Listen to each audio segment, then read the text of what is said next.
Only on 11 Alive, a Conyers man is accused of selling 2 women and an underage girl for sex. He's accused of doing this out of motels in Fulton and DeKalb counties. Right now, Terry Florence is on the run, wanted by the Attorney General's office. Prosecutors say he and Stephen Stone, who's already been convicted, sold a 17-year-old girl who was missing out of Missouri to multiple men over several months. 11 Alive's Cody Alcorn joins us live in the studio right now. So, Cody, you first tied this all together last month, and it just keeps on evolving. It does, Ron. Since the teen was rescued, the AG's office tracked down her sellers and buyers, leading them to more victims. It's also uncovering a real problem, one fueling human trafficking at an alarming rate.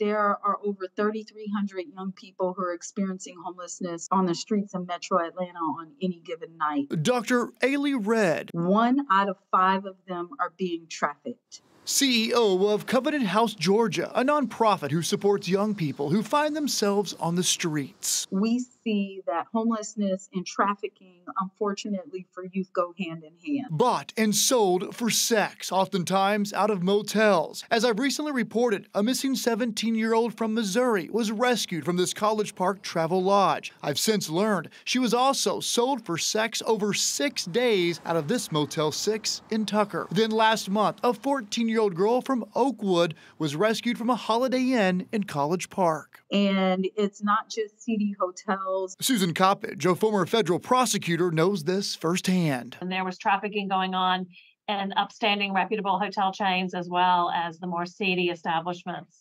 It happens everywhere in Atlanta. Coppedge is a board member of Polaris Project, the organization that runs the human trafficking hotline. The hotel industry has had a real wake-up call with respect to their responsibility when it comes to sex trafficking. Prosecutors going after them if they're profiting from sex trade. And there are increasingly lawsuits under the federal Trafficking Victim Protection Act, where individuals who have been victims of this crime can sue the hotel chains. Coppedge says in Georgia, the Attorney General's Human Trafficking Prosecution Unit is sending a strong message. So looking at a full service prosecution model really does make an impact on the trafficker, the purchaser, the buyer, and the establishment where it's happening.